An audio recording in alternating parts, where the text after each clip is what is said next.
Welcome, everyone, to episode 12 of Cinemental.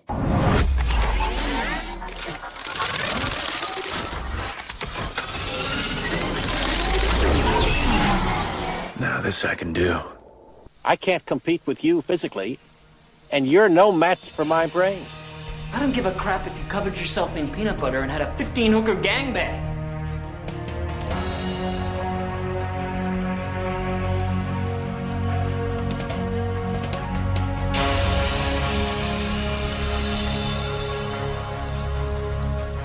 Hello, everyone, and welcome to another episode of the movie podcast that we can only hope you enjoy listening to as much as we enjoy making. My name is Stephen Hovicki, and as always, I'm here with Hassan Godwin and Latham Conger III. What's up, guys? Hovicki, could you please say your name right? I'll Starting to make me crazy. I'll work on that. Today's guest did not have to travel very far. She is a published author, has written for such periodicals as Wizard Magazine and John Carpenter's Tales from a Halloween Night, Volume 2. I also happen to live with her and share pets and share pets and share and share fur babies with her. Oh my god! Yeah. Are we calling them fur babies? Because I don't have fur babies. I don't. I'm not. I'm What not are yours? accepting What that. do you call yours? Cats. I call them Freeloaders, moochers, That's what I call Steve. That's funny. corner That's, pissers. Oh no! that's what she calls me. I did this to myself. All right, never get back to the spiel, quick. Deirdre Brooks, welcome to Cinemental. Thank you for having me, Stephen. Oh, Steven. We're very lucky to have you. Actually, Someone's angry. people don't even know. So, Deirdre, what do you think of the show so far? I mean, I'm sure you've listened to almost all the episodes. So, what do you think?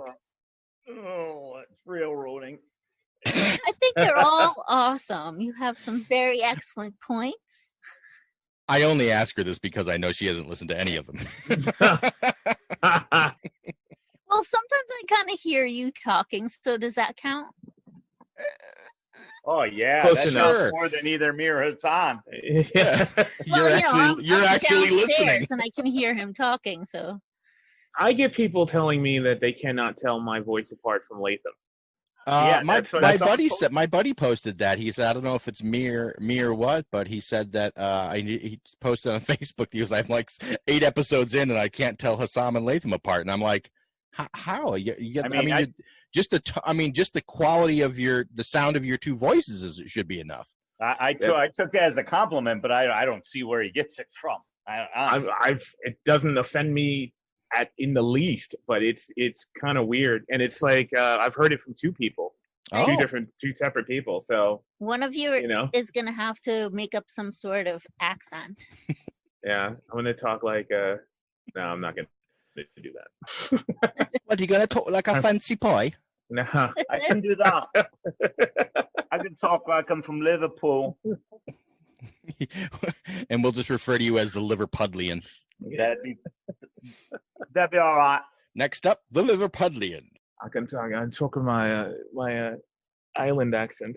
Everything gonna be Irie, man. Oh, there you go. We're just gonna sit here and do this all day, man. It's gonna be fine. We'll just have a show full of guests today, then. Eh?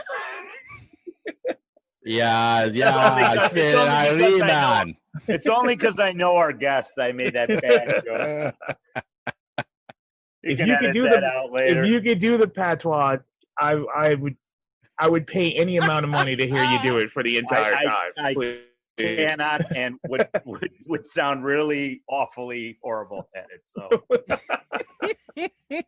which some people would construe as I can't even do it, which is why I did it for 6 seconds and it sounded Irish. So Irish all or right. Irish? Or Irish. Irish. Sounds a little. It's not Irish. It's Irish, man. It's Irish, man. Irish, man. All right. Now that I've been excommunicated from all the African orders of the world. Yeah. Oh, did you just lose your black card? Yeah, I did. Well, I lost it years ago, All right. but it's okay. The minute after I bought my first Guns N' Roses album, I think I lost. No, you see, They were waiting at the door. They were waiting at cashier. Like, what's that in your hand, Godwin? That's this not is fair research. because all you have to do is whip out the Vernon Reed Club card and you're done. Yeah, yeah. To Isn't anyone who Slash knows black? who Vernon Reed is. That's right. And if they don't, then they don't deserve their card. That's true. All right, see? Thank you for giving me a counter argument. There you go. All right, Slash it's going to be is good. black. You don't. He's half black. It's not the same. They won't Okay, allow I'm it. sorry. I've already tried. I've tried to play this Slash card. It didn't work. Ben Affleck. Anyway. God. Slash. All right. All right. When did you bring a duck into this? Red penning this entire segment. It's gonna get red penned. That's okay. We're just trying to relax Deirdre. That's all that's happening I here. don't know that that's helping. Helping at all. Excellent. I just got an update on a pop-up on my screen that says that my laptop will restart to update. When? I don't know, but I'm doing it not now. Delay it. I don't know. It just 3 hours the and only 40 option minutes. Is it the little notification in your bar that's like a white box that's on it looks like a trapezoid with an orange dot in the corner? No. Okay, never mind. It said the only choices I had were restart now or okay. or throw And computer like, out. I don't know what that means. Restart now or destroy computer. Or restart. Did you ever have the dream where you're standing on top of a pyramid in sort of sun god robes with a million naked women throwing little pickles at you? Yesterday. Why am I the only one who has this dream? I fucking love that movie. Was that like did the aliens ever land in your head and tell you to go to the aquarium and free the dolphins? No, but that's No. mine's from Real Genius. Mine's from Good Burger. Oh, real genius. Good burger. Good Burger. Did I don't they think I've ever ever- I don't think land I've in ever your seen- head and tell you to go to the aquarium to free the dolphins? No. Well, then why are you here? Is it a Star Trek reference? No, Is it it's supposed just a to be? joke. Okay. Yeah, and she's like, "Why are you here?" And he's like, "Oh, I got committed. Why are you here?" And she's like, "Because aliens landed in my head and told me to go to the aquarium and free the dolphins." Right. And that was fun fact. That was Linda Cordellini Oh, when she was like 12. Oh, wow. Okay, I don't love her at 12, but Well, yeah, I like her now. you gotta throw that caveat in. Qualified. What's so funny? Well, yeah, it's like you watch Leon the Professional, and you're not allowed to say you love Natalie Portman because she's Not while you're 11. watching that movie, right. but then there's the prequels. Okay. Or Black Swan. I can't stand Aronofsky movies. Yeah, we'll get. I had there. to. Those are pretty I awful. I drudged through that one. What was that, Lathan? I said some are pretty awful. Mother is one of the worst movies I've ever seen. If by some Yeah, that's you what mean we need to all, watch. then I agree. Is that what? I said if by some you mean all, then I totally agree with you. I like Requiem for a Dream. I thought that was a pretty good movie, but I saw It's a that. great movie. I'll theater. never watch it again. maybe yeah. I mean, Pie's good. Pie's good. I mean, there's a lot of of them are overrated. Black Swan's overrated. Nope. The Wrestler's overrated. I saw The No, Fountain, God, and it no. literally almost made me into a serial killer. The I what? literally only wanted to kill people after I saw that movie. Which What, one? The Fountain? The Fountain. Oh, yeah, that's The overrated. movie too. pissed me off so much. I just wanted to murder innocent people. It was the strangest sensation I've ever had. The movie was just terrible. It was just a terrible movie. It was a complete pretentious piece of crap, in my That's fair. opinion. And it just didn't bother to explain itself. It didn't make any freaking sense. I'm like, you can make a movie that doesn't make any sense. That's not challenging. I can make a movie right now that doesn't make any sense. That doesn't mean I'm an award-winning director. So that guy Correct. can go to hell. And I won't get Hugh Jackman to be in it. I can't stand that guy. Anyway, it's Can't stand Hugh Jackman not either. No, Oh, all Aronofsky. right. Okay. I'm stuck on one guy. All right, that's fine.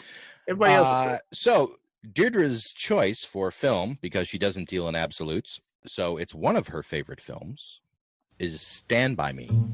In all our lives, there's a fall from innocence, a time after which we are never the same.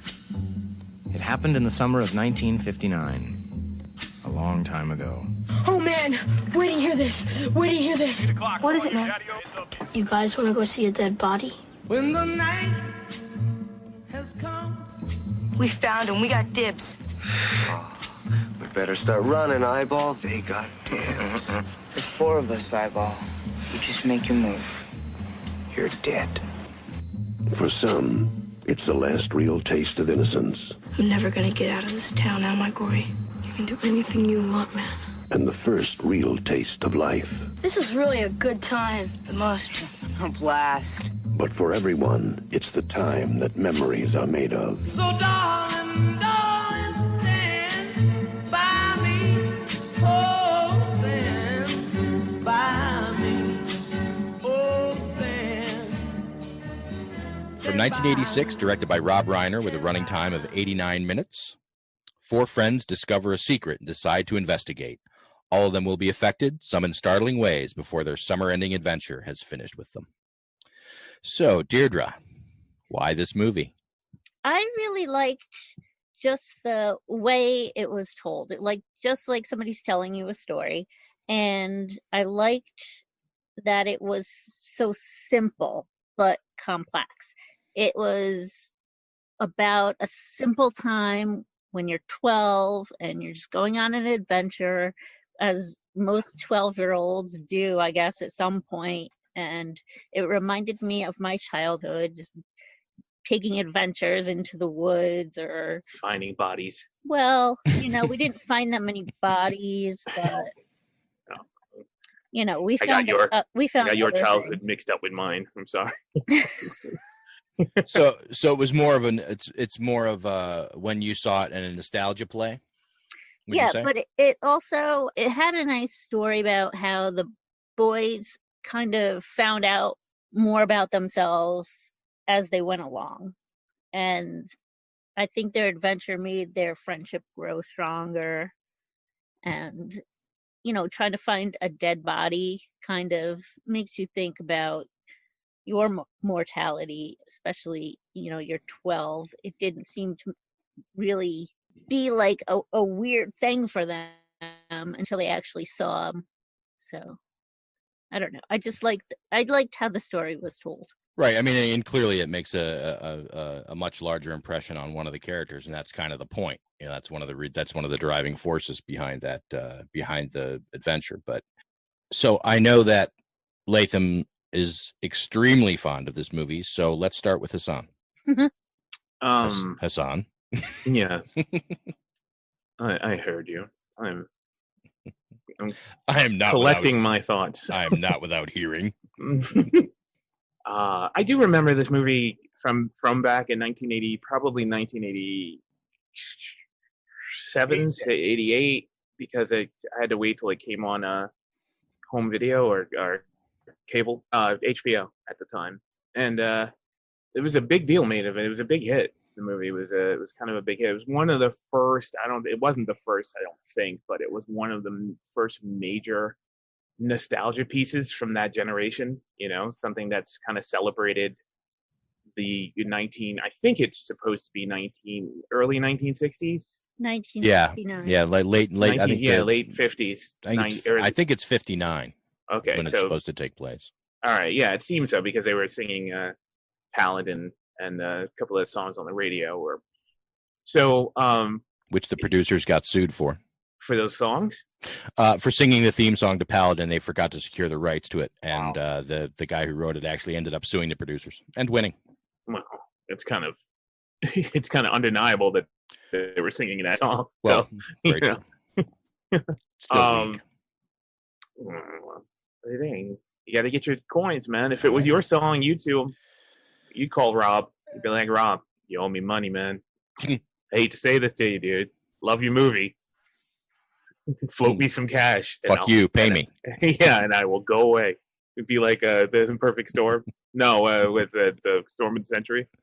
Give me what I want, and I will go away. Anyway, so I don't know. I watched it. I was kind of caught up in the hysteria of it when it first came out. It's just like, I'm like, oh, okay, well, I guess that's what way life was back in 1959. Did you watch it this week? Yeah, I did. I watched it I watched it yesterday again, for the first time, and probably I saw it a bunch of times when it came on cable, because you know, when it's brand new on HBO, it's on every night at 8. You know, it's almost it's fairly regular. So I caught it in varying pieces or segments of it. Back then, I was really a squeamish kid, so the whole dead body thing kind of weirded me out. You know, and I was like, "What kind of adventure is that? You're just gonna go find a body?" I wouldn't. My friend said, "Hey, let's go find a body." I'm like, all right, you know what? I'll stay here at home base and chronicle everything that you guys did once you guys get back. My mom said not to hang out with you anymore. That's what she said. Yeah, strangely enough, she said that just now, telepathically. It was a small town. They didn't really have much to do, you know, and they're like, hey, let's take this hike and go camping. And I don't really think they were thinking about, oh, we're going to have to look at this dead body. I mean, I'm sure they were curious, but it was also, once they got there, they wanted to, you know, build a stretcher for it, you know, so they wanted to take him back. They wanted to, you know, let people know that the kid was not lost. That would have freaked a lot of people out, though, marching into town with a dead body, though. Well, and it clearly starts off with a less than altruistic bent from all parties involved. It was just an adventure at the beginning, I think. You know what's funny about the film in itself? Every one of the film itself, and then every other film like this, takes on a kind of life of its own, has a merit of its own, has a tremendous you know, heart to it, and good nature. It's really strange. It's kind of like, I liken it to, or this is going to be odd, but I liken it to Jimmy Page's music for Led Zeppelin, where he's one of these guys who could play the same thing over and over and over and over and over again, and you just don't get tired of the riff. And he's one of the very few people who are brave enough to keep to do something like that, and be talented enough so that he can make music you don't get tired of. It's pretty much the same beat with Stephen King. If you put every one of these stories and every one of his movie adaptations together, it's almost the exact same atmosphere. Maybe not it's definitely not the same story, but the same atmosphere. It's an idyllic town, you know, somewhere, a kind of sleepy town with idealistic characteristics to it. Kids playing, you know, bike riding, having fun. And there's something slightly off or sinister, you know, lurking in the background. There's always a kind of creeping menace. In this case, it was just happened to be Jack Bauer and young Jack Bauer and his and his cronies. But you know, but it's still kind of the same beats that he has. It's the same. It's kind of a love note to that era, to the end of the 50s, early 60s. Pretty much his lifestyle, as he's described it in all of his biographies, with hopefully, you know, without the supernatural aspects that he is always highlighting. And it's just really funny how it's the same story over and over again, different events, different aspects of it, but the same story, and you just don't get tired of it. Like, I wouldn't look at that. I wouldn't watch Stand By Me or read The Body, which is the story that it's based on, or It, or Misery, or kind of half a dozen of them that, you know, off the top of my head. And I wouldn't say this guy's a hack. He's telling the same story over and over again. There's something about how he tells a story, or how his stories are put together, that you don't mind being told the same story again and again. And so it's really a strange thing, because when I was watching it yesterday, I was saying, wow, this is exactly, I've seen this 100 times before, but there's something about how he captures, it's more personality based, more character based than it is event based, because nothing really happens in it except for the junkyard scene. They come across, you know, there's very few adventures. They hear wolves at night, you know. They almost get hit by a train. Which is the fakest train you've ever seen in movie history, that one scene. But it was 1986. I get it. But in 1986, that's 2 years after Return of the Jedi. Technology exists at the time. The train was not fake. There is one Matt of the train shot that nope. is. It's a composite shot. Nope. Okay. All right. The shot that the dead. You're talking about the shot looking dead on with them with the train coming behind. No, not that. About the one where they get out of the way of it from the side. There's one where the kid from Sliders falls down. Jerry O'Connell. Yeah. He falls down, and Wesley Crusher is trying to get him off of the tracks, and in the background, in the extreme background, it's a painting. It's a composite of the train. That's the only special effect really in the film. I think the train's moving though in that shot, isn't it, or no? It is moving. It is coming on. It's a green screen or whatever. Yeah. No, It's, they shot the sequence where the train looked like it was closer to them. The train was kept at the other end of the bridge throughout the entire sequence. Okay. Yeah, that's not the exact shot I'm talking. You're talking about the straight on shot where it looks like it's right on top of them. No, that's obviously practical. You could tell that's very well done. The whole thing is well done. They actually took a 600 millimeter lens and shot it through the other way so that it compressed everything. So it looked like the train was right on their ass, when in reality it was hundreds of feet behind them, which honestly is an amazing trick. Right. They did the same thing in Saving Private Ryan, where Tom Hanks is shooting at the tank at the very end when he's laid out on the bridge at the very end of the film. Right. That's a spoiler. How are we doing this shot? When they're running from the side and you see the train, I mean, obviously close-up shots notwithstanding. That's the shot you're talking about, Steve, right? Yes. But yes. There's one before that. If you go back a little bit, just before that, when it's this, like that one right there, that's got to be a composite shot because they're diving out of the way of the train. I mean, I think it looked. They had 4 female stuntmen that were very slightly built, and they had cropped hair. Wow! For all of the distance shots of the kids. Because there's one where they're running in front of the train about 10 or 12 feet from the side, and that's not an effect shot. That's it, right. Because obviously this is 3 years past Twilight Zone, so there were very strict provisions in place for children shooting in anything. One of them is a composite shot, though, not the one you were talking about. There is a composite shot there. It is the worst special effect in the film. It is not bad, and it doesn't tarnish the film whatsoever. But it was very obvious. It's a very obvious composite shot. It doesn't matter. I wouldn't put any kids in front of a train either if I had the. But anyway, that's kind of my take on it. It's a very grim story. You know, it has very bittersweet and has kind of that fucking Stephen King ending, you know, where it's like, okay, the story ends good, we're getting out of this one, and oh no, he stabbed to death. Oh, okay, thanks. You know, which basically, if you pay attention, that's revealed in the very beginning. Yeah. But it's still, come on. I remember.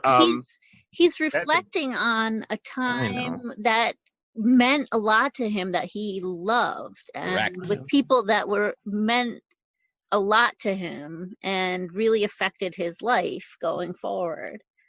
I don't have anything against it, and I get it. It's just that last beat that's like, oh man, to the head. You know, not only that, but telling the story. And then having River Phoenix just fade away that way, right? I like that. I like that. I honestly wish he would have done that with all of the kids, because I think it would have made the most sense with the other two, especially with the way he's telling it with the voiceover. Yeah, because he's saying he eventually the other two friends further, just sort of drifted away, but him and Chris remained close. Yeah, but Chris is the only one who died, so I mean that's why in the movie. Well, yeah, that's what in the book they're all dead. Okay, all of them. All of them except for Gordy. Yeah. Okay. Yeah, well, they changed and I'm certain Yes. he died. He died as soon as the story was over at the lake with his 2 kids. That's right. Right. That's right. He drowned in a boating accident. Yeah. But And it's the his same story with was published posthumously. It's the same with the Green Mile. He did the same thing in the movie. It You and doesn't. the Green Mile again. You can't get away from it. Yeah, because I can't. No, because I love that movie. But at the end of the film, everybody's, Tom Hanks is like, I moved on. I got out of there. Blah blah blah. Don't read the story because they don't end like that in the story. No, they don't. And you're right. He does. He's done enough. And his kick to the head, his boot to the head at the very end of his last grace note on most of his stories are kind of a spiritual kick in the gut, Right. And so, because life's not great. Well, yeah. Yeah. You ain't telling nobody, man. But it's sometimes, sometimes it's a little, it's a bit much to take sometimes. So, but I mean, it didn't hurt the story. It was good. It's just one of those. Oh, come on. Like at the last moment, like, oh man, all right, And then I do remember being 12, and I do agree with his last sentiment of I've never had friends like I did when I was 12 years old. Right. It's a very different sentiment. I understand the sentiment 100%. He's not talking about I've never had good friends since then, but it's just not the same. And going on adventures and doing really stupid stuff and being all right with it. Right, I get it. They were learning about themselves, and they're on the cusp of being teenagers and moving on from grammar school to junior high, which is a big deal when you're a kid, So everything just means so much more than it would to an adult. When you're an adult, you've been through so much, and you're like, okay, whatever, and you have to deal with a lot of stuff. But when you're 12, everything is just so amplified. much more dramatic, and it just means so much more because you want it to mean more, and it's something, you come upon things that you just have never seen before or never felt before. Well, it does mean more because you don't know how little things mean. That's right. When you're young, you're being thrown into new experiences, and to you they're massive, they're mega, because you don't have any point of reference. You spend all that time trying to be an adult, trying to be grown, and you just don't even understand the first thing about being grown. So it's right. It's a great movie. I watched this movie, and there was there's no fat on it. It kind of really gets right to the point. And it gets you in the chest like immediately. So it was a good watch. There's nothing wrong with the movie whatsoever. There's no issues with the movie. I just found it fascinating how often I've seen that formula, and how from the same author, and how it for some reason does not get old. I thought that was even more fascinating than the movie, about how he manages to tap into that for some reason. So. But that's where I was coming from on that. Right. Next. Lay.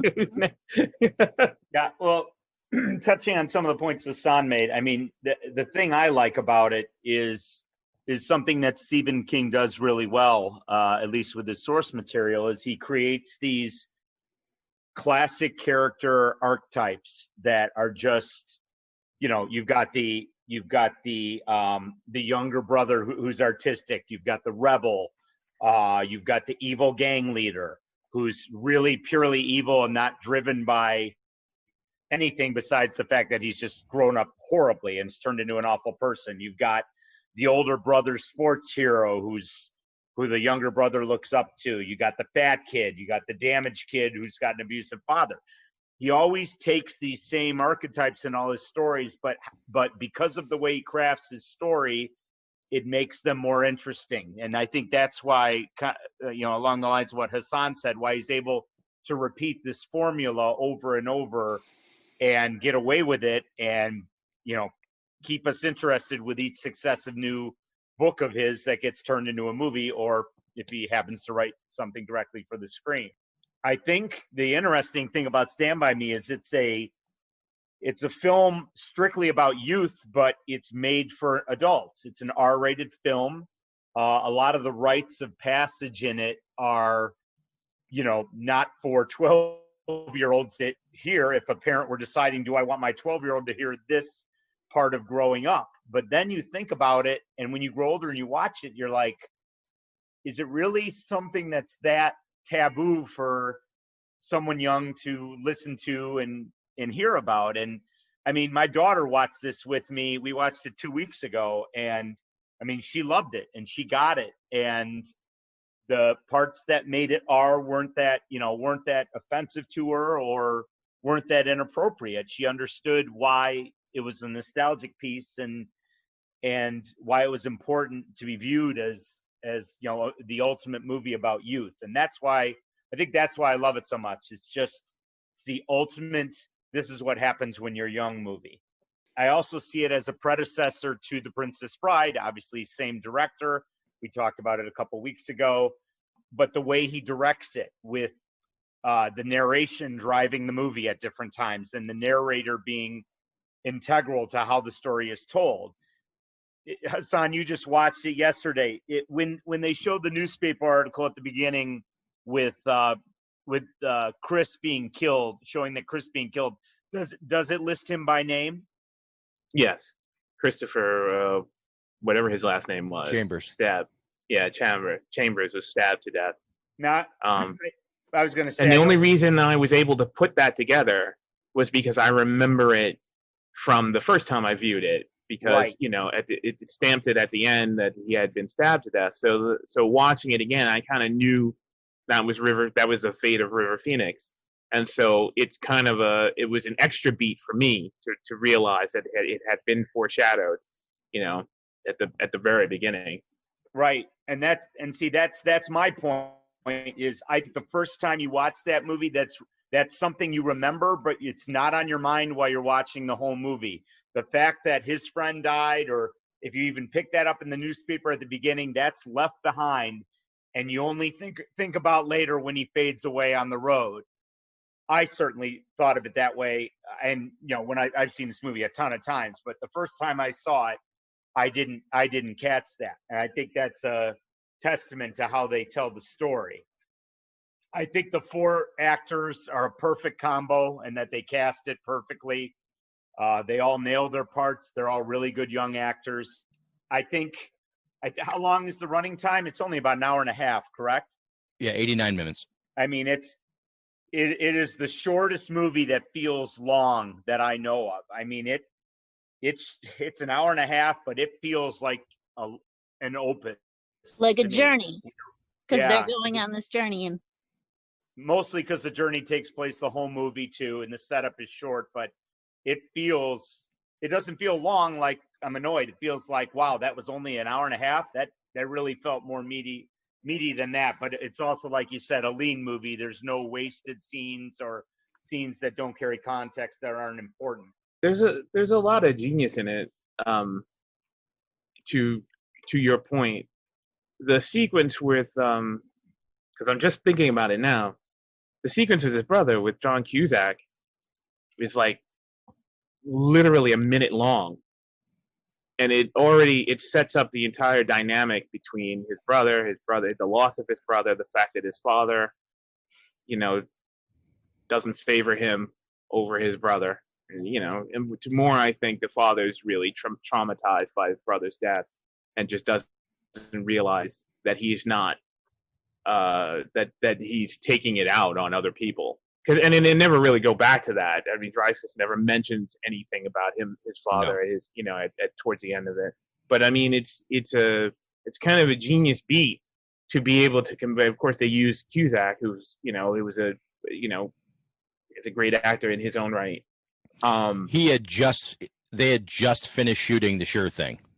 That's why, and Rob Reiner just kind of reached out and said, "Hey, I need you for a few days." Yeah.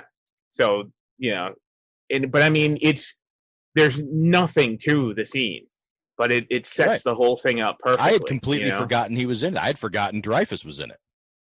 And somehow without it actually being said that he's dead, that in the memory, somehow by the way it's shot, I don't know if anybody else felt that way while watching it. I could tell, okay, this guy's not here anymore. This is a fond memory. There's a beat. Well, that's brought up before that. Before he shows up, it's brought up. Yeah, but it's the way there's meaningful to Gordy.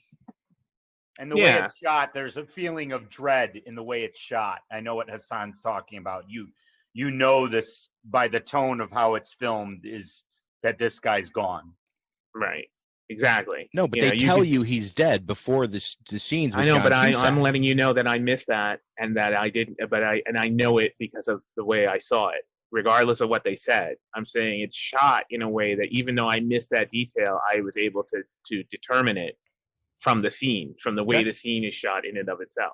When do they reveal that he's dead? Can you remind me, Steve? When he's upstairs asking where his glove is at, and his dad and his mom are in the yard, and the mom's hanging up laundry, and he's yelling to his mother, and his mother just refuses to answer him. That's when the voice over the narration tells you, he says something about his brother had passed away and his parents weren't right with it yet. Oh, okay. Yeah, I was going to say, because the context, it would have to be in the narration then. Yes, he became the invisible boy. From there, he goes into the bedroom. Right. Okay. But yeah, the way the flashback scenes are shot, it's right. I'm trying to remember what makes it so eerie. I think it's because there's very little sound. I think there's no background sound in it, and you're just watching these characters, and it seems like it's filmed kind of grayer too. It's also, and this sounds counterintuitive, but it's also because it's happy. It's like it's a blatantly happy moment, it's blatantly joyful in it, and it's a tone beat that is set apart from the rest of the, because even though the kids are having fun, each of them has some darkness in them because of their home life, because of things that are going on at home. Well, listen, as someone who grew up with a brother with approximately the same age difference as in this movie, those kinds of moments don't come all that often. That kind of relationship, a couple of years older is one thing. 4, 5, 6 years older, that split is very large when you're young. No older kid wants his younger brother around, with his friends, hanging out. Right. You're too young, you're too little, you don't understand. There's too much you don't know. And so to have that relationship laid out in front of you that so clearly shows that the older brother was fully not only affectionate, but so supportive of what his little brother was doing. Or that scene at the dinner table is awesome. He noticed that the dad was not paying any attention to the younger brother, and he tried to make up for that. And I loved that the scenes between the older brother and Gordy were just these small little snippets of just these instances that could be, insignificant to anybody else. It was just another day, hey, we're having dinner and he just brought this up, and nobody would think anything of it, but it was so meaningful to Gordy. Yep. That his older brother, who was, adored by everybody and his parents, it made him feel so special, even though they were just these tiny, normal moments. That's a great point. And I think that's another thing that's a lot of people overlook in the movie is these 4 kids are going to see a dead body that they know, exists somewhere along this journey they're taking. But Gordy has already experienced the death of his brother.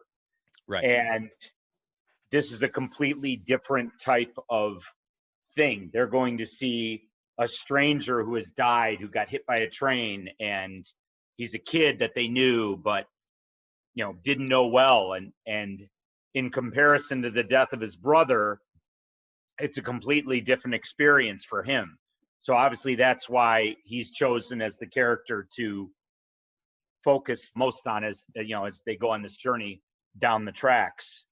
I don't know, it just seems that there's just a tone of this movie that I think is unique, and there's other movies in the 80s that come close to this, but nothing hits the nostalgia data point like this movie. Hits you right in the nostalgia bone. Yeah. The only other thing I had about it, I had two other quick things. I remember when I did get to see it in the theater once on its re-release, or not re-release. I think it was at, Steve, do you remember Barrington Square 6 theaters? Of course. Yeah, so they had dollar movies there, but they get those movies later than everyone else. So yes. I think we saw it in the fall or winter of '86, and it'd be winter because it came out in August. That's right. So it'd be the winter, and I had just turned 16 or was 15 and snuck in, or however we got in there. But I remember the pie eating scene was the audience was in uproarious laughter when that scene came on, and I was too.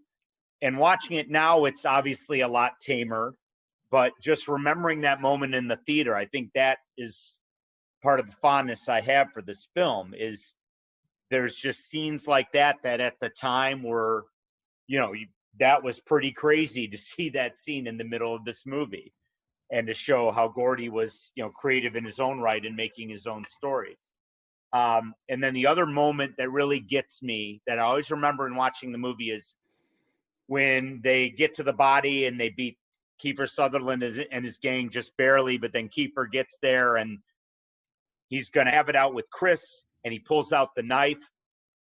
And there's a quick edit moment before Gordy shoots the gun off where Kiefer grabs him. And I always focus on that moment because I'm watching him to see if his character is really going to hurt him with the knife or if he's just trying to scare him. And every time I watch it, it tells me that he's really going to hurt him. He's really going to slit his throat. And I think that's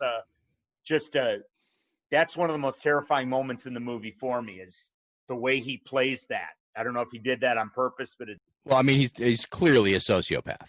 He is, but it would take a lot to kill someone in that context. Right. With those witnesses and his brother and everyone there. But when that edit right before Gordy shoots the gun, it looks like he's going in for the kill. And that's one of the most unsettling things about the movie, and one of the greatest things I remember about it. He did an interview shortly after, probably around that time, because it was after this movie. It was also after Lost Boys. And he said that he himself, Kiefer Sutherland, was talking about the irony that he played a vampire with a lot of compassion, and then he played a human being with no soul, in comparison to the two. It's funny. He said that it was the opposite, like playing David from the Lost Boys was kind of a polar opposite. David was pretty much evil because he cared too much, and it turned malignant in whatever ways. And what was the character's name in Stand By Me? What was his name? Ace. He didn't, because at the time back in the 80s we weren't using phrases like sociopath very in count. So he's just said that there was absolutely no humanity in the character whatsoever, and so it was, and that one I don't know which came first, but he said one of those roles informed the other, which is Stand By Me was first. Yeah, so then it must have been that. But then because he's a lot older, so he looks a lot older in Lost Boys. But I remember him doing an interview talking about those two particular roles specifically. Because I found it fascinating that he was talking about being a normal human being with no compassion, Right. And then he's got fangs and an augmented face, and he said that was a much more compassionate character. And if you watch it, it does make sense, Oh yeah. That's and I hadn't seen this. We watched this a couple nights ago, and I had not watched this. I caught the tail end of it maybe a month ago. Deirdre was watching it in the living room. I came home or came inside or whatever, and she was watching it. And I caught just the last little bit of it then, but I had not seen this all the way through. And again, probably at least 30 years. Wow. And the one thing that stuck out to me when I was watching this the other night, well, one, obviously at the beginning when he says Castle Rock, Oregon, which apparently I found out was a mistake made by the screenwriters because they got confused on the original story because of the town's proximity to Portland. So they thought Oregon, Must have been Oregon, even though all of the locations that they talk about in the movie, like the Royal River, which is the river that Andy Dufresne threw the gun into in Shawshank. It's, it appears in multiple Stephen King properties. There's a number of different things that they go on and talk about in the movie that are Stephen King connections that all take place in Maine. The only mention of Oregon is at the very beginning in the voiceover from Dreyfuss. But the one thing I noticed that I thought was so strange is that scene when they first take off, or when they first take off, but there's a scene with Gordy and Chris when they're walking along talking, and Vern and Teddy are separated. And Chris is telling him how next year he's going to be, we're all going to be in junior high, and this is going to be, everything's going to be different. And, Chris is like, you're going to be in the smart classes, and we're all going to be in the shop, learning to make ashtrays and shit. Mm-hmm. And that whole scene plays out exactly like beat for beat with the scene from Good Will Hunting, where Affleck lays it out to Damon about every morning, I come to your house to pick you up, and I just hope that you don't answer the door. Because he understands that, that Matt Damon is light years beyond where him and the rest of the guys are, and doesn't belong with them. And I just felt it was very strange, like hearing that scene now and thinking, oh man, I wonder if those guys cherry picked that scene. Or is it just, happenstance that scene between those two characters, those two friends, plays out that way exactly the same in those two movies? Yeah, I think so. That's a good comparison. They might not even know, It's like you see it, maybe you're influenced, and then you write something very similar without even realizing it, When I heard it 2 nights ago, it struck me so strongly that, like, as soon as he laid into him about you need, he's like, well, I'll be in shop with you, and he's like, you fucking no, you won't. He's like, you've got something that none of us have. We're all basket cases, and you're the one with the brain. You need to be the smart one. And that also shows what a difference and what a jump it is from grammar school to junior high, is that you're all put in the same boat together in grammar school. You're all together, right? No matter, whether you're smart or you're not that smart. I mean, you might be in different reading groups, but you're all a collective group. There are exceptions, but yeah. Well, yeah, and then they're going to junior high where they're gonna be separated, and That's where you start, moving on the path toward whatever you're gonna go toward.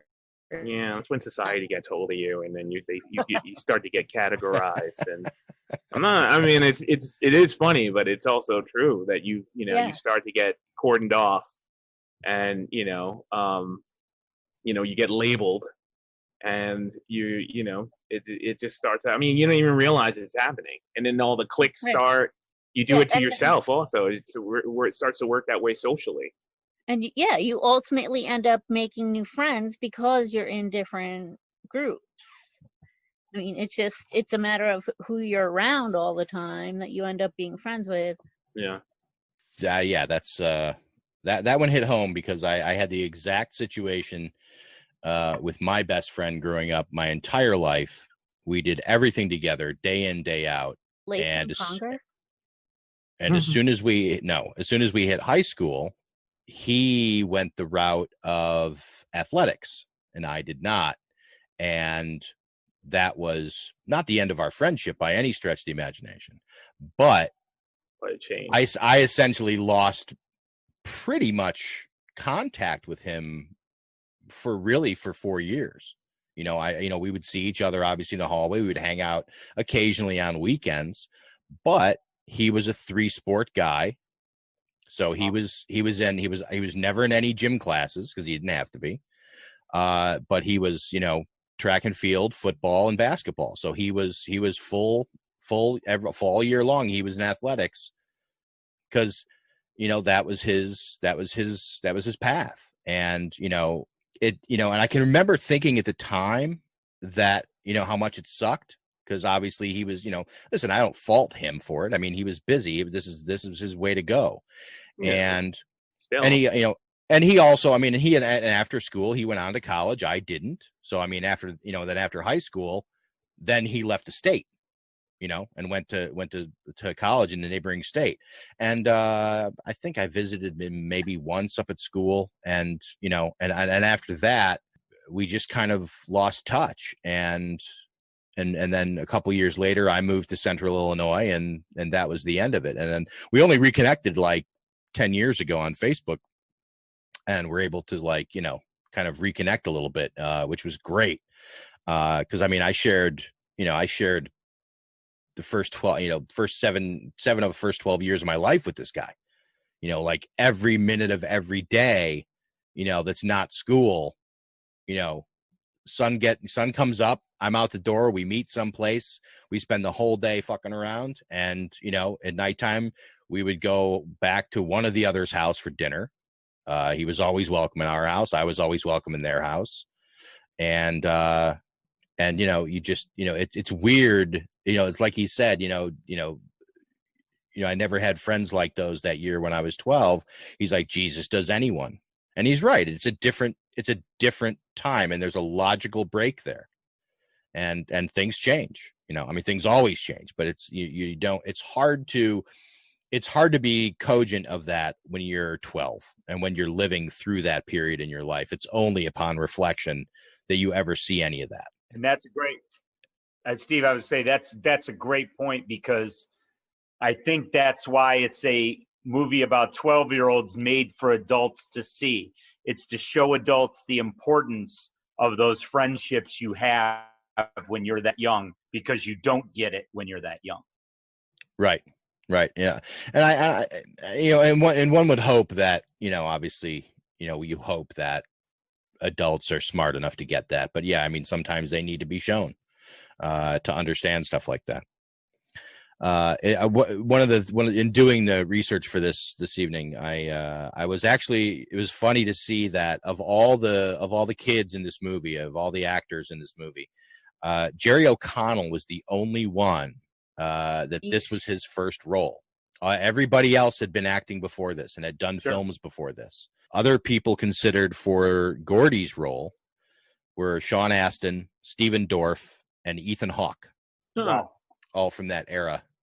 Couldn't see any of them pulling it off, but glad Will was chosen. Yeah, well, and it's so amazing too. Even if you kind of look at his career path, to have the lead in this movie at this point in his life, and then have his career path kind of just go the way that it went. I find it immensely satisfying that he can look back at this and be like, "This is one of the first things I ever did," and just be like, and that no one can ever take that from him, regardless of because people think, listen, other than if you're not a Star Trek fan, you probably would think that he, for the most part, has disappeared and, is probably a banker somewhere, and you have no concept of the sort of nerd cred that he carries in our world. But, I just think that this is a great thing to have on your resume, this film. It's probably the role he admires the most. I would assume. I can't think of anything else on his resume, but he did Toy Soldiers, I think. Yeah, I forgot about Toy that. Soldiers, right. One or another two Toy others. Soldiers reference. Yeah, never saw it.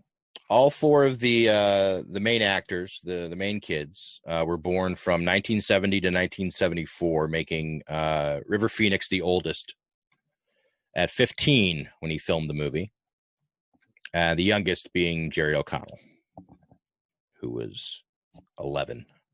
Wow. He was 11. Wow. Yeah. That's amazing. Wow. That's really amazing. He was a big 11. He was a very mature. Oh. I don't mean physically. He was a very mature looking 11-year-old. Oh yeah. Yeah, but you could see the difference. I mean, River Phoenix had a little bit of the baby fat still in his face, a little bit, but you could see that Jerry was still carrying a lot of that little kid weight, way more than the other guys. Corey Feldman just looks the same. It doesn't matter. But, he's always a lunatic too. yeah, right. The poor kid was typecast. Not in License to Drive. Oh God. Well, he was with his blood brother in License to Drive. Yeah. So Corey Feldman and director Rob Reiner tested 30 different laughs before deciding upon the one for Teddy Duchamp, which also happens to be the closest to the one described in The Body by Stephen King. Wow. Can you recreate that for us? I cannot, because I honestly don't remember it, even though it was 2 days ago. That's not something that I remember. Screw the pooch. It was something of a cackle, as I recall. In the scene where Gordy and Chris race each other through the junkyard, Will Wheaton was actually faster than River Phoenix, and so had to appear to be running fast while actually making himself run slower in order for Running Chris to catch up and beat him. That's why there's that one shot. Yes, yes. It looked like Chris was not really putting all of his effort into it, because he's like talking to him and he's like standing next to him, and that's the shot I'm talking about. It seems a little out of place, but that explains kind of it. funny. River Phoenix actually auditioned for the part of Gordy, and Rob Reiner said, no, you'd be better off as Chris. Because he knew he's going to die later. Oh, wow, man. All right. I'm just talking about reality. We're years down the line. God. Rob Reiner considers this the best film he has ever made. Wow. I would have to agree with him. Did you guys catch the Shining reference? No. When they added up all their change, it added up to $2.37. Oh, come on. Do you know what movie pays homage to this movie more than any other? Toy Story. No. Boys in the Hood. To this movie, to Stand By Me? Yeah. What? Hassan just said it. What? Yeah, Boys in the Hood. Boys in the Hood. Boys in the Hood, they literally say, there's a scene where the four see a dead body. Yeah, the four kids walk off to go see a dead body. Oh yeah. Right. And it is just literally the fat kid in the movie has a striped shirt, and the one kid is going to get a scholarship. He's going to move right. It doesn't really go too much further. Characters aren't. Yeah, right. because in the next, that's a flashback, and the characters are all grown in the movie, so it doesn't stay on that track. But the character who dies fades out though too, just like in Stand By Me. Yes, he does. So there's multiple ones in there, and the producer was, like him and Singleton were on the same page in regards to that stuff. So right. I think that's just really cool because I love Boys in the Hood. So that's a great movie. Yeah, it's good. Yeah, that's a unique first. Or was that his first film? Singleton's? Yeah, that was John Singleton's first film. Yes. Yeah, it's too bad he passed because he would have made a lot. He made a lot of good stuff. Yeah. A lot of good stuff that you didn't realize was him. When you go back and look at his IMDb page, you're like, holy shit, that was John Singleton? He kind of went incognito. Like, he didn't really go high profile. He made one of the Fast and Furious movies. Yeah. He made the second one, So, I mean, he's done directed it? Yeah. The second Too Fast, Too Furious was John Singleton. Yep. Which is where Tyrese entered into the... that's right. That was John Singleton's... Into the canon. Yeah. And Vin Diesel was too good to be in that one, which is just funny. Died last year, which is very funny. If you think of all the money Vin Diesel has made off of that franchise now. Well, yeah, now it's very funny in hindsight. That movie, wow, holy shit! So Coca-Cola bought Embassy Pictures, which is what the film's original production company, and announced that it wasn't going to fund the film 2 days before production was scheduled to start. And Norman Lear, who had spent years working with Rob Reiner on All in the Family, and apparently was also one of the 3 original owners of Embassy Pictures. he loved the project so much that he footed the bill, the $8 million for the budget himself. Wow. Wait a minute. They made that whole movie for $8 million? Dude, it's all location. I know. And but it's a lot of people who weren't making, there were no stars in that movie. Yeah, no, I can see that's a good point. Yeah. And back then, still seems like away with it. a very small budget. I mean, looking at it from contemporary times, $8 million. I don't disagree with you. It does not look like an $8 million movie. You know, so the money was well spent. So the original director was actually forced to hand this movie over to Rob Reiner because the film he was working on and scheduled to finish before this ran over schedule and was forced to hand this off to Rob Reiner. What was he working on? The original director was Adrian Lynn. Fatal Attraction ran too late? Nah, that wouldn't have worked. I don't think that would have worked. Totally different look and feel. Yeah. So the actor Bradley Gregg, which is the character who played Eyeball, Chris's older brother, he appeared with River Phoenix in 2 other films. Wow. Explorers. Yeah. And Indiana Jones and the Last Crusade. What does he play in that? He played one of the raiders who stole the Coronata. Oh, that's cross. right. That's right. Yeah. He was on the fake Indiana Jones team. Yeah, he chased River Phoenix into the House of Snakes, where supposedly Indiana Jones got his phobia. Okay. Casey Shamasco and Kiefer Sutherland also appeared together on 2 other projects. Young Guns, and they also appeared together in an episode of Amazing Stories. The best episode. The B-17 episode, right? The mission. That's I've shown that to so many people, and then they just shake their heads and like, why do you like this? That was dumb. And I think it's just the greatest thing I've ever. The greatest hour of that. That's when he's trapped in the belly of the plane, right, Hassan? In the belly gun, yeah. Yeah, and then they had the cartoon wheels. Yeah, that's why people think it's dumb. They're like, that would never happen. Really? Cartoon wheels wouldn't come out of a plane? Yeah, you're right. They wouldn't. It's almost sort of like getting into a refrigerator to survive a nuclear. Oh, God. There we go. Different. That is dumb.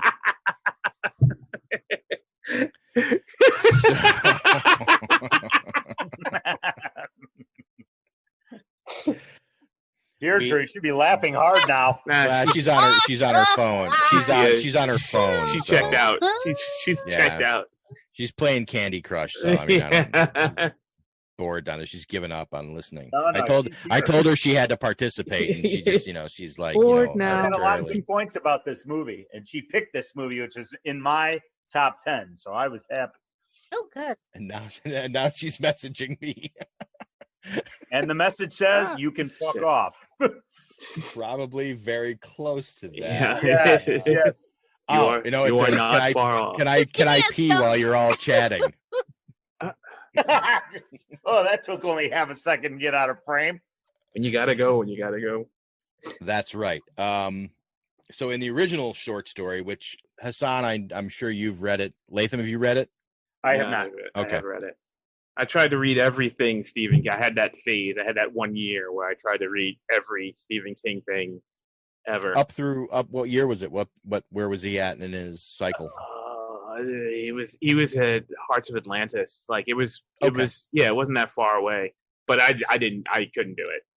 His work is just too extensive. There's just too much stuff. So after a while, I just settled for everything that had been adapted into a film. Okay. And then which is almost all of it anyway. Yeah, but some of it, some of it isn't.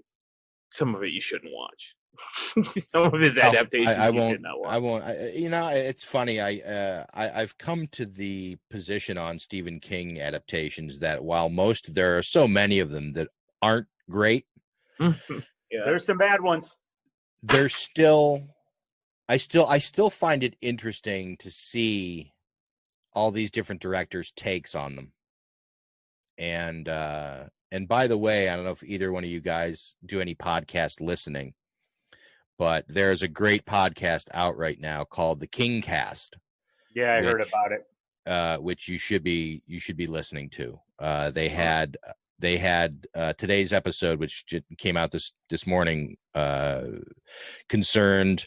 Now they've already done an episode on the Dark Tower because they had Glenn Mazzara on, who was the showrunner for the eventually failed Amazon experiment of movies and films to carry the entire way through. So he came on and basically laid out everything that they had planned for the Dark Tower TV shows, which so today's episode was the Dark Tower, just the Dark Tower.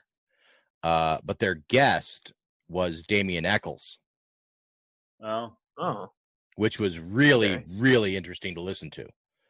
And they get some really, really good guests. Mike Flanagan, who directed Haunting a Hill House, and Dr. Sleep was on to talk about 1408. Oh man. It's a great podcast, and it's hosted by two guys who are longtime internet film guys. So really, really amazing show. There's some free advertising, Kingcast. We expect you return. That's right. The director of photography for this film shot the pilot for X-Files. Cool. That was like the one fun connection I found. And the two guys who wrote the screenplay, Reynold Gideon and Bruce Evans, as writing partners, also wrote Starman. Wow. What I feel is one of Carpenter's most underrated films. Oh, easily. That's another one you don't realize it's Carpenter who directed that film. Correct. Doesn't have any of his traits on it. So that's all the trivia bits and bobs I have for Stand By Me. That's it was a fun movie to go back and watch. I know knowing how you feel about it, Lay, and knowing the kind of the position that it holds on your film list. It was fun to go back and watch this again. I like the fact that, like you said, it's a lean 90-minute film. It moves, you feel that it there's more to it. I felt that it just moved right along. I had forgotten how quickly after they get to the body, like where in sort of the sense of the film that was. It's like 7 minutes later, the movie's over. Yeah, That's less than that, maybe. Yeah, they find the body, then it's literally a little bit of downward exposition, and it's not about the body; it's about the adventure. It's not even like this giant production either, because it's got the end credits has one song. It just has the Stand By Me song. Right. They spend most of their 10 songs. Okay, see, so they spent their budget on those 10 songs. They really did. With the exception of Palace. They had actually contracted Michael Jackson to do a cover of Stand By Me. At the end of the day, Reiner just felt that the original fit better with the movie. Yeah, that makes more sense. It's almost that era, so right. The soundtrack is great. It's authentic. One other note I made about this was when I realized that this is the movie that has the pie eating contest story in it. I was really happy because the one thing about this movie that I did remember was, or I didn't remember, but the one thing I remember is the pie eating contest story being being as told as a story inside of another movie. And I could never remember the movie that it was connected to. It's a story within a story within a movie. Correct. Well, no, the movie is the story it's within. So, what? I'm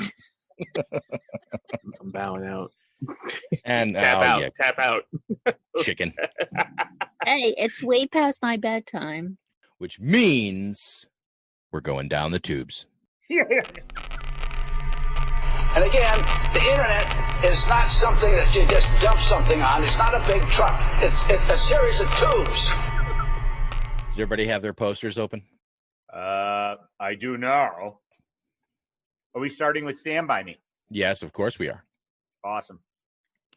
Deirdre, do you want to be involved with the poster discussion, or do you want to go to bed? I would love to be involved in the poster discussion. How do I? Very well. Then you are in the poster discussion. So we're going to start with the USA poster, which is the standard, one of the two most obvious of the two major posters that everybody knows from this movie. This particular image with the quote over the top of it. This image was used for a lot of the foreign release posters, which I did not include here. They just changed the name around and or added different quotes. Also, after reviews had come out for the film, and there was a lot of glowing reviews on it, they have a version of this poster which is also with the sky completely covered in positive pull quotes from reviewers. So I love this. I love this poster. I don't like the quote in context with it. It's weird, right? It doesn't feel correct. Doing, but it's such a beautiful shot. And yeah, you could take the dark part of the story and, the obvious, hey, do you guys want to go see a dead body? But, exactly. That's what I feel should be the more important quote. Too, so I feel like that would be a better quote for this, though. It's hard to sell it like that. I get it. But This is I guess this is another case of once you see the movie, you get it. But beforehand, it has a different context. Right. And the other one I think that would be good here is also, I never had friends like I had when I was 12. Jesus, does anyone? Yeah, I think that would be another great one. Yeah, that's a real good one. But I'm sure that they didn't want to give away basically the final shot of the film with the movie poster. Yeah, true. So the next one is another one. This image was used a lot for foreign release posters, and they would run it either this way or they would flip flop the image. So the train was on the other side and the gun was pointing the other direction. I don't know if that was just a mistake in the printing, or what that was, or what they were dealing with. But that's the two different versions of that. The main U.S. poster. I don't like Corey Feldman on the top here, or showing the gun personally, but. Well, yeah, the showing the gun seems to be a really, really weighting this with the story they're trying to tell way too much ahead of time. Yeah, I don't like that, but yeah. Yeah, and of all the shots here, Corey's doesn't seem like all the other ones seem like they were taken from shots from the film. That one of Corey doesn't look like one taken from the film. No, they're just using he had the most fame out of all of them at that point, right? Probably. Yeah. So maybe they just put him front and center for that. Right. So next is the French poster, which is just kind of giving you a little bit reinforcement of what I said earlier. Pull quotes from French reviewers and also other magazines. Next is a Japanese poster. I like that one. Yeah, so do I. Actually, I really like the artwork that they chose to use on this. And I don't know if this was an original release poster or if this was something that was done more recently to promote the movie in a theater. But if this was the original, this is really neat. I really liked what they did here. Me too. It's really simple. It fits in with the Japanese poster aesthetic, but I just really like the way this was handled. Next is UK Quad.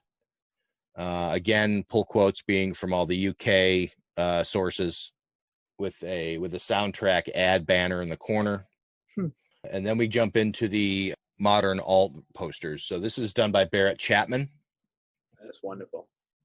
There's a whole lot of wonderful in this selection of posters, let me tell you. Yeah, I'm excited. I haven't looked at these yet because this is one of my favorite movies. So I was excited to. Yeah, there was a lot of people. A lot of people did a lot of really, really beautiful work on these. That's a great one. It's a really amazing, kind of an amazing, and I love the shot of the tree at the bottom with the shoe in it. Oh yeah, that's just so perfect. Next one is by Dan Carpenter. Nice and simple. I feel like this would almost be better off as a book cover in a way. Yeah, I think so too, but I like it. Wrong track, so. But yes. Right. What is it? Too many tracks? Yeah. No, not wrong. Well, no, because there was a couple of different sections in the film that had both sets of tracks. It had the narrow set and the wide set. Not over the bridge. That is correct. But it doesn't matter. Yes. It's a really beautiful poster. Just nitpicking. Next is Dan K. Norris. This is one of our guys. I actually work with this guy on our poster book or on our art books. I like this guy's work. He definitely he always works very darkly. So I mean, this is a good for a film this bright and kind of upbeat. I think he did something really cool here. I think it looks more Goonies than Stand By Me. Yeah. Well, with the When I skull. really Little too much skull. Yeah, it looks way darker. Yeah. Even the dead kid wasn't a skeleton by the time they found it. So, right. I mean, It was only a couple of days. And that's the other thing. Like, you expected the kid to be all messed up, and he had a couple of cuts and scrapes, you know? Yeah. Yeah, and now given he had only been out there a couple of days, but yeah, and you're thinking he got hit by a train. Yeah. All right, yeah. Well, they weren't going to make it. You know, right? They weren't going to make it. That's not going to. It would have betrayed the story to make him grotesque. Right. Yeah, I agree. So next is Danny Blasquez. Fantastic. There's actually this one and the next one. There's a monotone colorway. I like it. Everything about this is perfect, including the font for the this is a really nicely done image. I love that Corey Feldman's glasses are off kilter. Yeah. I love that. That's the one thing that immediately jumped out at me on the poster when I saw the image when I saw it, is that his glasses were off sync with his face, and I'm like, that's perfect. This is probably going to be my favorite one. Yeah, it's a good one. So the next is Daniel Tetzner. It's Very pretty nice. good. It feels like it would be like an official poster. His likenesses are off just a little bit. I feel like his River Phoenix is off just a titch somewhere. But other than that, another solid image. I don't like what he did with the tracks. Well, where he darkened the area at the bottom and then to lay in his credits block, because he took the credits block off of an existing poster and he just made the dark and then black, and then he just faded it out, lightened it so that the image would come through. I think it detracts from his overall main image is the problem with it. He should have blended it. I mean, it just he should have just created his own credits block for it is what he should have done. I think I would have made for an overall better image. The next one is by Eileen Steinbach, who goes by the name SG Posters. She actually did the cover for our Stranger Things art book. It's nice. It doesn't work with the film, but it's beautiful. Yeah, I like her work a lot. It would be as if the guy who directed Green Room was directing this movie. Honestly. It's good. It just doesn't fit the tone of the film, but whatever. So next is an image by an artist from Australia named Aaron Hunting. That's interesting. It's adorable. Yeah, this is her style. This is what she does. She kind of cutifies a lot of different stuff. So she's done she did a really great piece for our for a couple of our projects. Okay. So this is Felix Tyndall, another Australian. Good. Not bad. Yeah, I like this one too. Another book cover. He actually works for the most part pretty minimalistically. So this with his these like almost like just highlight edges on the figures, but done almost in silhouette. Yeah. I really like that look. The power lines is like a grace note. Yeah. Like it really ties the entire image together. Absolutely, really strange especially way. Making the undertitle the same color as them. Mm-hmm. It just pulls that title right along with it. So next is a piece by a guy who goes by the name Ignacio RC. Jesus. This is a he works usually full digital paints on stuff, fully rendered out, and so this when I found this. With just being pencil and white pencil on a piece of beige paper, I was pleasantly surprised because I kind of feel like that fits right along with the feel of this film. It's nice and gorgeous. Okay. Next is Javi Salvador. This is one of the last ones I found, and I just totally fell through by accident. I wasn't even looking in the same place anymore for these, and I happened to run across this one, and I love this one. I like this. I love the style. I love the look and feel. I feel like if there was an animated version of this film, this is what it would look like. I just feel like if it were done, not even necessarily as a Disney film, almost as like a DreamWorks or a what's the company? No, not Pixar. What's the company that does the movies? The the Ice Age movies. Blue something. Anybody? No. All right. I don't know. Anywho, This reminds me of like a Watership Down feel, personally, but I like it. I like it. Yeah. So next is a poster by an artist named Jennifer Zwerich. And Deirdre, you'll notice this is for the Cold Spring Film Society, which is our Cold Spring. That's awesome. I like this one, actually. Yes. There's a town right across the river from us, Lake, called Cold Spring. It's about half hour away from us. And you drive into the town, and the town is very much like one of those little towns you find where it's nothing but antique stores and an ice cream shop and a general store and a lot of restaurants. And so they have a big park that's right down by the river. In the summertime, normally they do a film series where they set up a big screen and they project films onto it, and it's free. You can just come down there, bring your own seats, and just set this up. So they did this one. They had this one a couple years ago, and I just that's great. Yeah, it's really I like great to see this there. Yeah. Next is John Broadhurst. Nice and simple. I feel like the glasses would have made more sense, A, if they were actually the frame shape that he was wearing, and B, if the glasses had a part in the film. And if he was the main character, which he wasn't. Right. I feel like he used him as a vehicle to get two different disparate images into one minimalist poster, and it just kind of doesn't work. I don't like it. Yeah, it doesn't do much for me. This next one by John Lee I like. It's not really done as a movie poster, but I just like the look and style of it. Yeah. I like his color choices. It's got a reminiscent kind of feel to it. Yeah, it's got a very nostalgic look to it. Yeah, that very old style with those kind of washed out colors. Yeah. Next is Josh Budich. It's the same as the artist that did Ignacio, whatever. It's the same image on the gray. Partly it is, yeah. Yeah, on the gray and. Well, they're taking images from the film, I think, but. Right, because if you'll notice that over Corey Feldman's shoulder and then underneath Teddy's or Vern's hands are penny images. Yeah, it's slightly different. Background, but it's and like there's the same the deer over Gordy's shoulder. Oh yeah. I'm a tremendous fan of Josh Budich, so you'll not find me saying anything bad about Josh Budich's work. Well, I will. I don't like it. That's fine. Bad. Next is Mickey Edge. We've had pieces by him previously on the show. This is another. Yeah.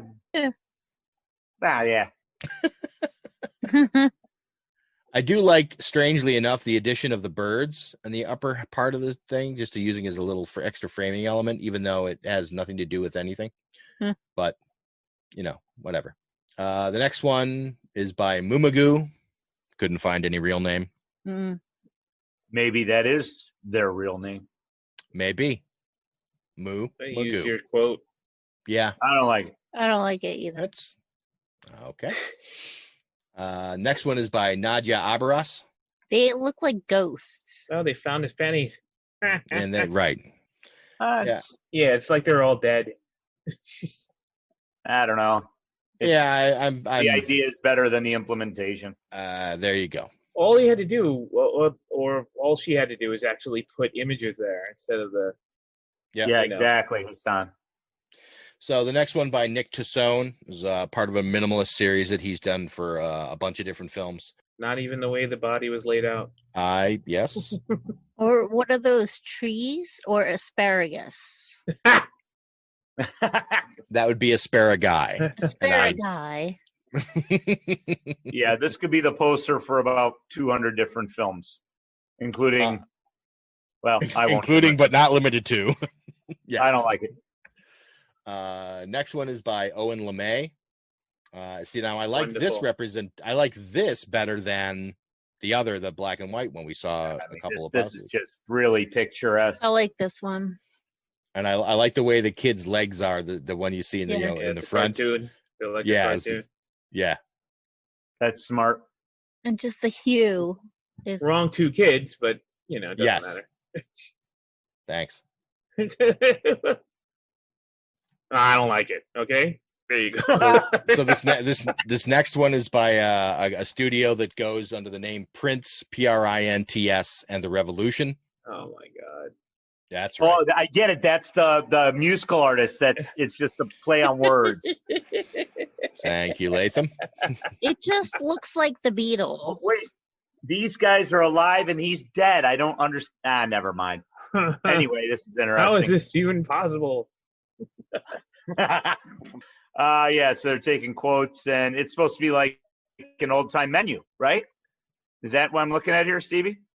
I don't know that I would call it an old time menu. And if you look at this in the context of the collection of images he's done for other films, then I think you would probably enjoy it a little more. Yeah, he always does this. If you go and look at his Etsy store, he's done at least 10 or 20 of these, and seeing them all together and all the different films and kind of what he's done for the other films, I think that you'd appreciate this one a little more. I just feel like they look like the Beatles. They do. They do. You're not mistaken. Next one is Sam Gilby, one of our regulars. That printed in blood. That's nice. But why are they in a tornado? Well, it's the smoke from the train, but right. But it should have depicted the train, though. Yeah, and I like it. At the very bottom is the deer and the treehouse. Yeah, that's kind of nice little touch, but a bit overshadowed. Yeah, the train would have been better. Yeah. Next is Tony Coppin. Doesn't look like them. It's okay. I don't like the body on top of the title. Yeah, come on. And it's not even. That's like a stock footage silhouette. I really don't like that either, Deirdre. I think that's a little heavy-handed. Like, just not a good choice. Right. Yeah, it's in poor taste. So next is another animated style. I could not find an artist for this piece. Yeah, I mean, all right. It's almost. This is almost more. This is almost more like a children's book illustration version. I mean, there's nothing to do with a movie poster. But. Our summer adventure. And then this last one is another one that I could not find an artist for, but and I do not know if that X844 is the actual tags from the train in the scene or not. I hope it is, and it's not just some random train that they threw in there. I like it. It's all right to me. Well, that's interesting. A lot of good ones in there. Well, you know what's interesting about this? This is the same 4 heads from the Japanese poster. But just rearranged and resized. It's the same drawings. That's less work for the artist. That's very true. And then a photo of a random steam train. You're right. That's a lot less work. I actually like that one less because of that. So there you go. Latham's favorite part of the podcast, the Martini, where we discuss this director's films. We did the first one already last week. Martini never. Yeah, we have discussed this director's body of work previously when we did Princess Bride. I think that I would say nothing has changed in my opinion. I think for me personally, I would probably, if I were a person who gave star ratings or number ratings to films, after viewing Stand By Me again now, I would probably reduce its rating from where I held it esteem-wise in my head. Wow. Just because I held it in a very high place, strictly from memory. Right. But when I watched it, it wasn't that it by your own admittance, it's, as what you've done in the past, is by no stretch a bad film. I just don't know that I would hold it in as high of esteem as I did before I reviewed it recently as an older adult. Okay. Fair enough. Maybe I'll have to watch it again when I'm as old as you. Oh.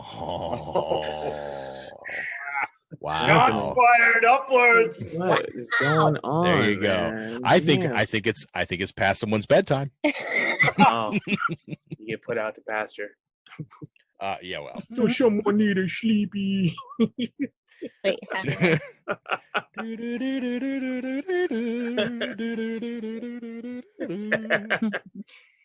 all right. I'll just let the dog. Hassan, you recognize that music? Side of the bed. No, I don't. Latham, you do? I'm sorry. Did I what? Did you recognize the tune? Which tune? The one I just hummed. No, I did not, but do it again. It's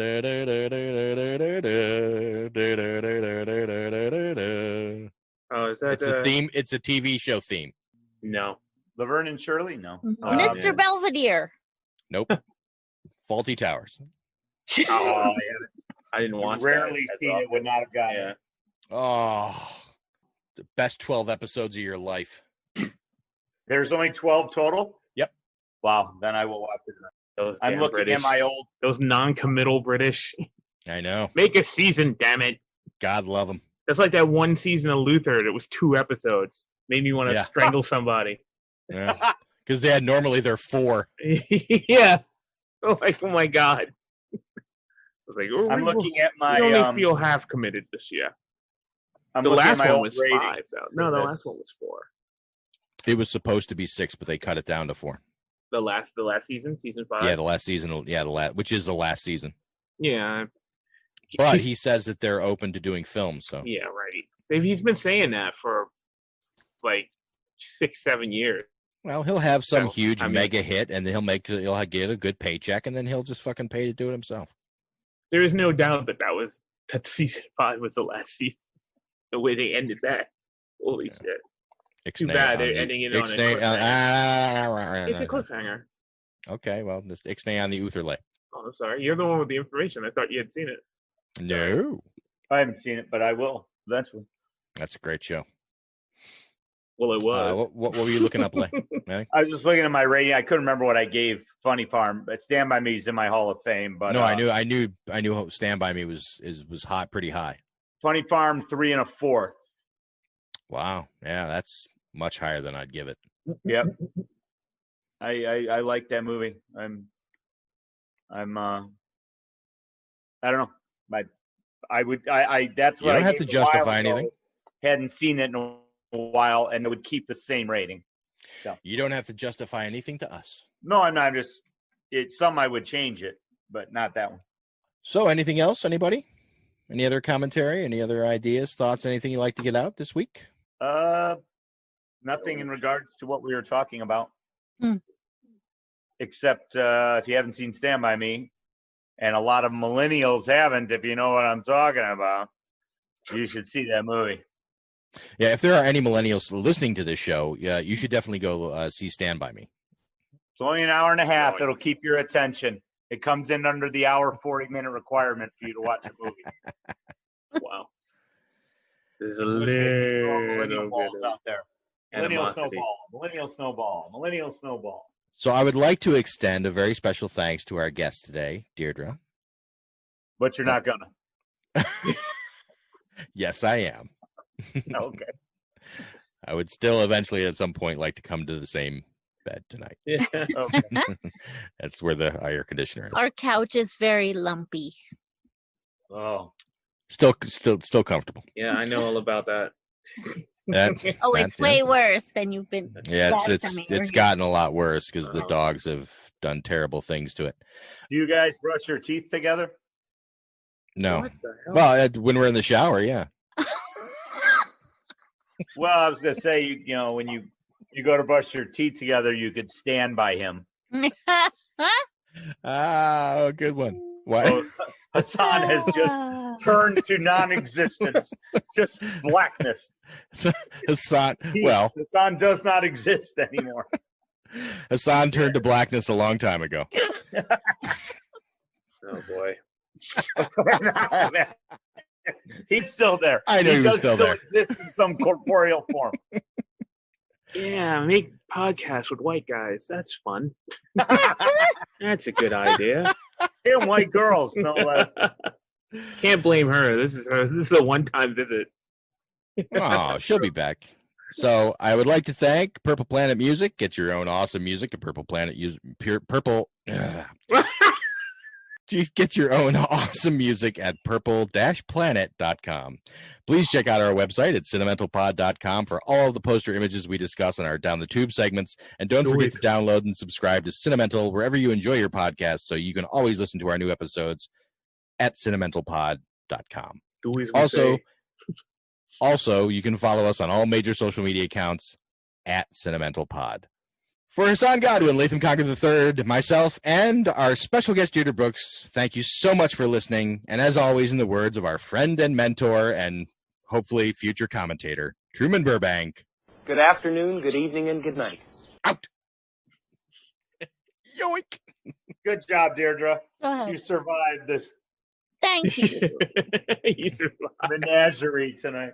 It took some wine. Ah.